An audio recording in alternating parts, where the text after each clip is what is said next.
Halo semua, jadi di video saya kali ini saya mau sedikit berbeda ngebahas tentang berita yang lagi lumayan mencengangkan ya di awal tahun ini tentang timnas Indonesia.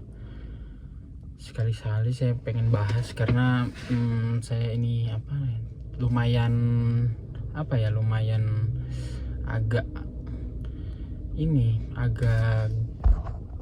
gatal gitu pengen ngebahas tentang timnas Indonesia. Pemecatan Sintayong di tahun 2025 ini.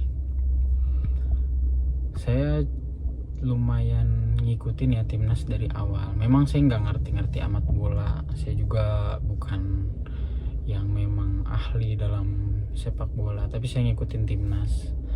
Dari awal waktu itu saya nonton timnas lawan Oman yang ada invasi dari penonton masuk ke lapangan, sampai timnas era 2010 yang saya udah berharap banget itu bakal bisa juara, taunya kalah lawan Malaysia. Kemudian juga tahun 2013 di era SEA Games kalau nggak salah, waktu itu U23 itu lagi bagus-bagusnya kembali nggak dapet medali emas ya waktu itu ya. Kemudian era-era kegelapan mulai waktu ada dualisme kompetisi di Indonesia, sampai akhirnya di Bennett kan, awal-awal di Bennett kita masuk lawan Bahrain sampai dibantai 10-0.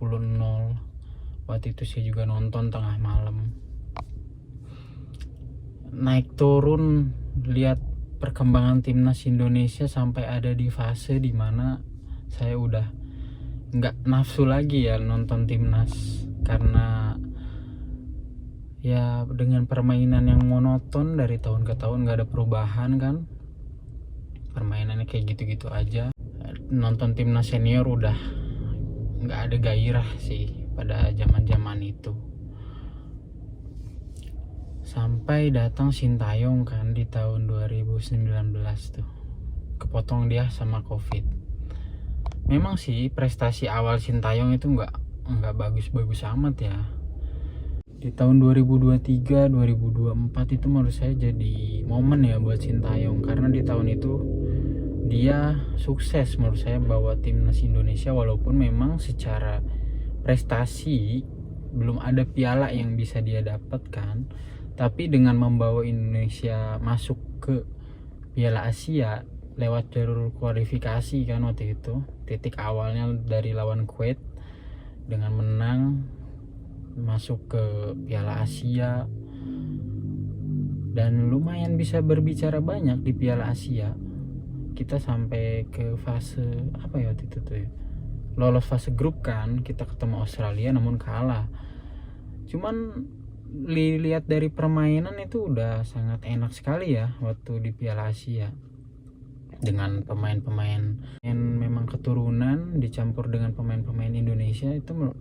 Itu permainan waktu di Piala Asia itu udah bagus banget ya menurut saya, dari passing 1-2 kemudian kombinasi, itu udah sangat terlihat sekali perkembangan dari saya awal nonton timnas waktu itu sampai sekarang. Menurut saya era-era sekarang ini timnas lagi bagus-bagusnya menurut saya, dari segi permainan ya, dari segi organisasi permainan, visi-visi pemain itu udah terlihat baik sekali menurut saya. Kemudian di Piala Asia U23 lolos sampai semifinal dan hampir masuk Olimpiade kan waktu itu, namun sayang ya kalah kan, nggak jadi masuk Olimpiade. Menurut saya itu udah sebuah sejarah yang diciptakan oleh Sintayong kan, dengan permainan yang bisa dibilang terbaik sih U23 waktu itu di Piala Asia. U23 itu permainan Indonesia itu menurut saya terbaik sih selama saya nonton timnas ya. Kemudian di round 3 kualifikasi Piala Dunia itu juga bagus ya, permainan Indonesia itu nggak ngecewain gitu, walaupun kita kalah lawan Cina, kemudian juga lawan Jepang. Memang sih agak mengecewakan lawan Cina, seharusnya kita bisa menang. Balik lagi, kadang memang Sintayong itu suka bereksperimen kan, bereksperimen pemain. Kelihatan banget waktu lawan Cina itu eksperimen sih. Dia terlalu yakin menang dengan pemainnya, sehingga dia terlalu bereksperimen waktu lawan Cina. Menurut saya tuh lawan Cina kita bisa menang sih waktu itu harusnya ya. Kalau memang Sintayong line up di awal itu dia nggak eksperimen, dia udah bener-bener starting winning starting dengan memasang Tom Hey di tengah, dan bukan coba-coba gitu. Kadang memang jeleknya Sintayong itu menurut saya di pertandingan penting dia suka coba-coba pemain. Contohnya ya kayak lawan Cina tadi kan, akhirnya kita kalah 2-1. Tapi lawan Arab kelihatan kalau memang Sintayong tidak bereksperimen, dia benar-benar menyusun pemain sesuai rencana, sesuai taktik yang diperlukan untuk menang. Bisa kita lihat dari lawan Arab itu kan kita bermain dengan bagus kan, bermain dengan bermain dengan memang dengan baik lah gitu kan, hingga akhirnya kan kita menang 2-0 waktu itu. Memang sih Coach Shin itu di AFF terakhir itu agak mengecewakan ya permainannya. Saya juga entah ini ada pemilihan pemain itu seperti apa ya, kita kan nggak tahu di balik layar itu seperti apa internal federasi dengan Sintayong pada saat pemilihan pemain untuk AFF itu seperti apa, kan kita tidak pernah tahu sebenarnya kan. Pemain muda di AFF, saya tuh sempat yakin sih kita bisa at least mempertunjukkan permainan yang bagus kan gitu kan. Namun balik lagi di AFF kemarin, memang seperti halnya nonton timnas zaman dulu, zaman main nggak pakai pola, main passing asal, yang penting lari. Itu kemarin kita lihat di AFF terakhir. Menurut saya walaupun dengan menurunkan pemain muda, seharusnya kita nggak main kayak gitu sih di AFF kemarin. Kita lawan kalau nggak salah lawan Laos yang 3-3 itu, mereka juga kan sama menurunkan pemain muda, nggak beda jauh umurnya, tapi permainan lebih bagus ditimbang Indonesia menurut saya. Padahal pemain-pemain Indonesia ada yang cukup berpengalaman ya di klub maupun di timnas seperti Marcelino, Arhan, Asnawi itu, tapi mereka nggak bisa ngangkat permainan timnas di AFF kemarin. Sampai akhirnya ya kita nggak lolos fase grup kan, kita kalah dari Filipina, kalah dari Vietnam dengan permainan yang cukup mengecewakan menurut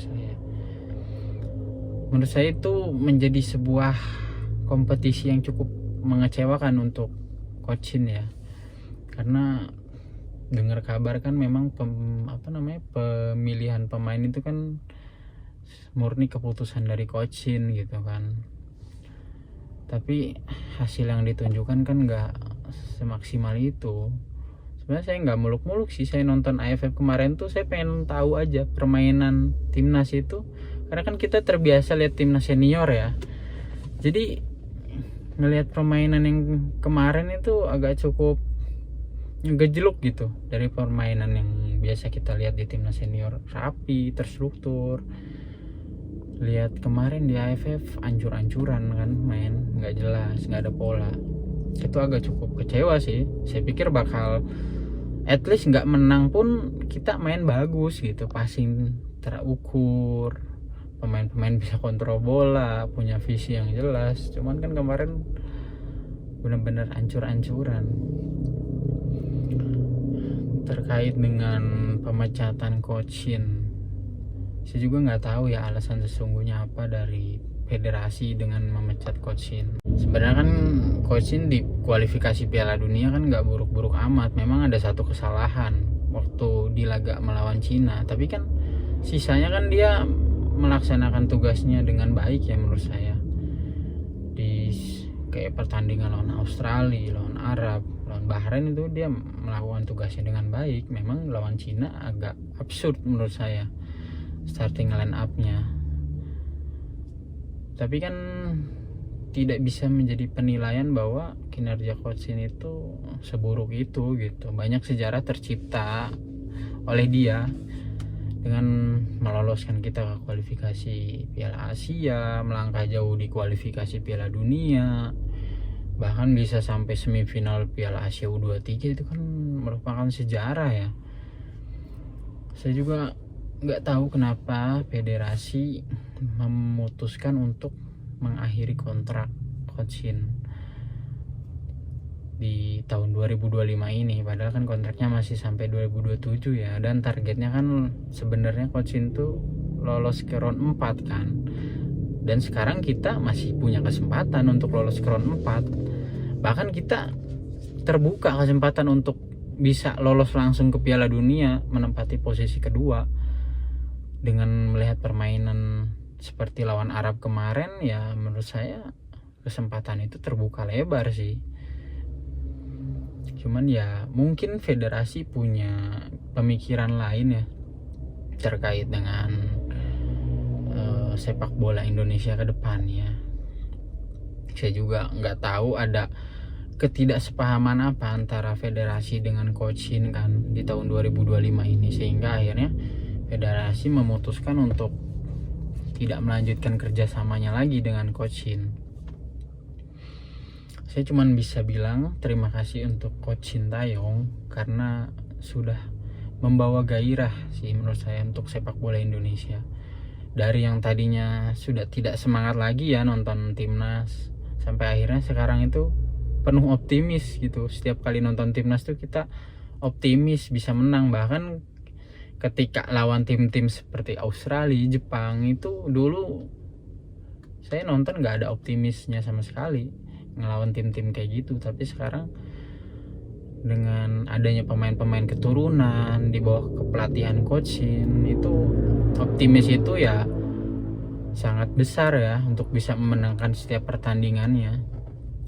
Sekali lagi terima kasih untuk coach Sintayong, sudah membawa banyak perubahan untuk sepak bola Indonesia, sudah banyak membawa gairah dalam sepak bola Indonesia, sehingga sepak bola Indonesia dikenal di kancah dunia dengan permainan yang bagus. Menurut saya dengan permainan yang terbaik selama di pentas-pentas internasional seperti di kualifikasi Piala Dunia, Piala Asia kemarin, Piala Asia U23. Itu kan momen-momen dimana sepak bola Indonesia dilirik oleh dunia, dan ya di bawah kepemimpinan pelatih coach Shin kan. Menurut saya mau sehebat apapun pemain di dalam sebuah klub, jika memang pelatihnya tidak bisa membawa chemistry di dalam tim itu, menurut saya ya nggak akan jadi apa-apa juga tim itu. Kita bisa ambil contoh dari tim-tim Eropa, banyak pemain-pemain bagus namun pelatihnya nggak cocok juga ya nggak jadi apa-apa. Contohnya kayak MU, pemainnya bagus-bagus, Chelsea, tapi kan pelatihnya kurang cocok dan sering gonta-ganti pelatih, ya akhirnya nggak bisa menyabat gelar apa-apa kan di beberapa tahun terakhir ini. Semoga ya apapun langkah yang diambil oleh PSSI itu membawa perubahan baik untuk sepak bola Indonesia yang memang sedang berarah menuju ke arah yang lebih baik. Sekali lagi terima kasih Coach Sintayong untuk 5 tahunnya di sepak bola Indonesia. Sejarah banyak tercipta. Pasti supporter Indonesia, pendukung Indonesia, masyarakat yang mencintai sepak bola Indonesia pasti saya yakin akan merasa kehilangan ya dengan pemutusan kontrak oleh PSSI dengan Coach Sintayong ini. Karena memang banyak supporter-supporter juga yang sangat mendukung Coach Sintayong kan, karena kinerjanya yang baik, terus keakraban dia dengan pemain itu sangat bagus sekali ya menurut saya. Terlepas dari kadang taktik yang tidak cukup akurat dipilih oleh Coach Shin, tapi di luar hal itu semua dia sudah banyak membawa perubahan untuk sepak bola Indonesia, dia sudah banyak membawa sejarah untuk sepak bola Indonesia. Dan ya yang terbaik, semoga keputusan yang diambil oleh federasi dapat meloloskan Indonesia ke Piala Dunia sesuai apa yang diinginkan oleh masyarakat Indonesia. Terima kasih untuk yang sudah mendengarkan omongan saya yang ngalor ngidul ini. Sampai jumpa di video saya selanjutnya. Bye.